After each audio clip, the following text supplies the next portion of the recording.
మనకు ఒక్కొక్క వాక్యం ఎంత అద్భుతాలు చేస్తుందంటే అంత అద్భుతాలు చేస్తుంది. నిజాయితీ అనగా ఏంటో చెప్పడానికి ఇవాళ నేను ట్రై చేస్తా.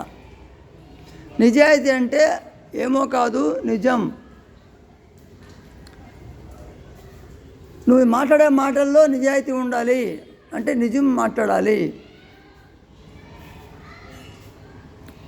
ఇవాళ నిజం మాట్లాడట్లేదు చాలామంది అంటే మనకు కాస్త భయము.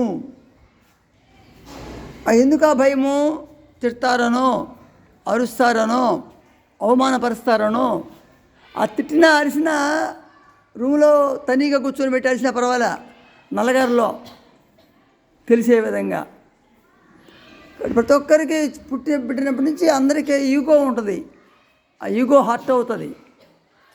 ఇవాళ స్కూళ్ళల్లో, కాలేజీల్లో మంచి విద్యా విధానాలు పాటిస్తే ఏ బిడ్డకు కూడా మరి అన్యాయం జరగదు. ఇక్కడ మేము చెప్పడం ఏంటంటే ఇవాళ మీకు పెట్టినటువంటి డైరీ అదే. మీరు నిజాయితీగా మీ భావాల్ని వ్యక్తం చేసుకోండి, అయితే అక్కడి నుంచి మారేందుకు ప్రయత్నించండి. అంటే మనం అలాగే ఉన్నాం, అది దురదృష్టం.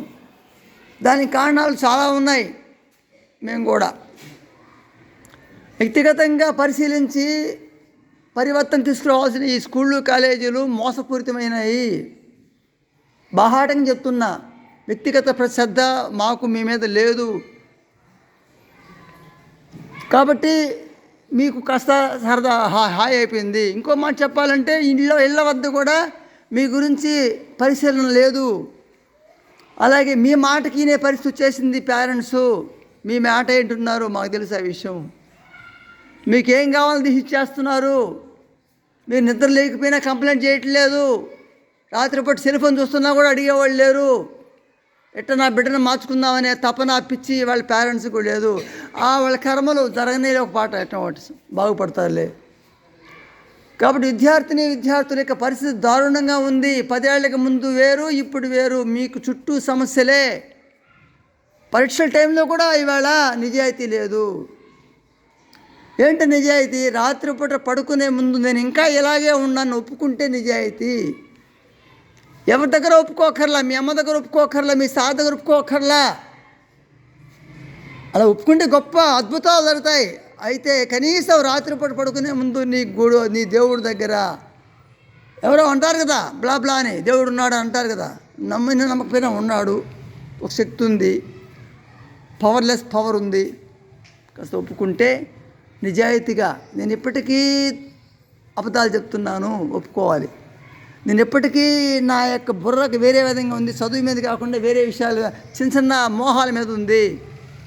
అది సెల్ ఫోన్ కావచ్చు, మాటలు కావచ్చు, ఫ్రెండ్స్ కావచ్చు, ఇట్లాంటివన్నీ మనం ఒప్పుకుంటే నిజాయితీగా అప్పుడు బాగుపడతాము. నేను నా భావాల్లో నిజాయితీగా ఉండగలను. నాకు ఇప్పటికే పక్కన వాళ్ళంటే పడడం లేదు. పలానాలంటే నాకు కొంచెం అసూయ, పలానా వాళ్ళంటే నాకు ద్వేషము అని ఒప్పుకుంటే వాటి నుంచి బయటపడతాం. ఇప్పటికీ నాకు కోపం వస్తుంది. ఇప్పటికీ నాకు చిన్నపిల్లలంటే కాస్త తక్కువతనము. నాకంటే చిన్నవాళ్ళని కేర్ చేయను, అలాగే నాకంటే పెద్దవాళ్ళని గౌరవించను. ఎందుకో నాలో ఇన్ని సమస్యలు ఉన్నాయని ఎవరైతే ఆలోచిస్తారో దే ఆర్ ఆనెస్ట్, వాళ్ళు నిజాయితీగా ఉన్నట్లు లెక్క. కాబట్టి ఇలాంటివి వినడానికి కూడా సిద్ధంగా లేము. ఇవాళ ప్రేయర్ కాబట్టి వచ్చి కూర్చున్నారు అంతే. వినరు, ఇలాంటి వీడియోస్ వస్తారు, దాని జోలికి బారు, వేరే చూస్తారు. ఏంటి అవి? షార్ట్స్ అవి ఇవి. మార్నింగ్ కూడా యోగాలో చూపించాను షార్ట్స్ ఒకటి గురించి. జ్ఞాపకత పెరగడానికి ఏం చేయాలంటే కూరగాయలు తినాలి, ఆకుకూరలు తినాలి, నీళ్లు తాగాలి, అవే చెప్పారు. షార్ట్ అది వితిన్ 30 సెకండ్స్లో క్లోజ్ అయిపోయింది. అవి ఎక్కువ చూస్తే సమస్య ఏంటి ఆమె చెప్పింది. షార్ట్స్ చూస్తే నీకు నిలకడ తగ్గిపోతుంది, టకటకటక బుర్రలు మారిపోతాయి, గ్రాహ్య శక్తికి దెబ్బ. ఈ సెల్ ఫోన్లో షార్ట్స్ చూస్తే ఎవరైనా చూస్తే జాగ్రత్త పడండి. మీకు అర్థమైంది నేను చెప్పేది? కొన్ని చిట్కాలు ఎగ్జామ్స్ టైంలో పాటిస్తే నిజాయితీగా నీకు నువ్వు ఉంటే అద్భుతాలు చేయొచ్చు. మీ టీచర్ల సహకారంతో, మీ అమ్మ నాయన సహకారంతో. ఎందుకు మీ అమ్మ నాన్నల సహకారం ఉంటున్నాం? మీ అమ్మ నాన్న కూడా మంచి ఆహారం పెట్టాలి. ఈ ఈ యొక్క ఎగ్జామ్స్ టైంలో మంచి ఆహారం అంటే అర్థం ఏంటి? పాసిపోయిన ఆహారం, ఏమి మసాలా ఆహారం కాదు. పాసిపోతాయి, ఫ్రిడ్జ్లో పెట్టి పెడతారు. మీకు అన్నం తెలుసా? కూరలో బాగుండదు, మా బిడ్డ తింటాదని చెప్పేసి ఫ్రిడ్జ్లో పెడుతున్నామంటే పాసిపోయిన లెక్క. అర్థమైందా? మనుషుల్ని ఫ్రిడ్జ్లో పెట్టరు. ఎప్పుడు పెడతారు మనుషుల్ని ఫ్రిడ్జ్లో?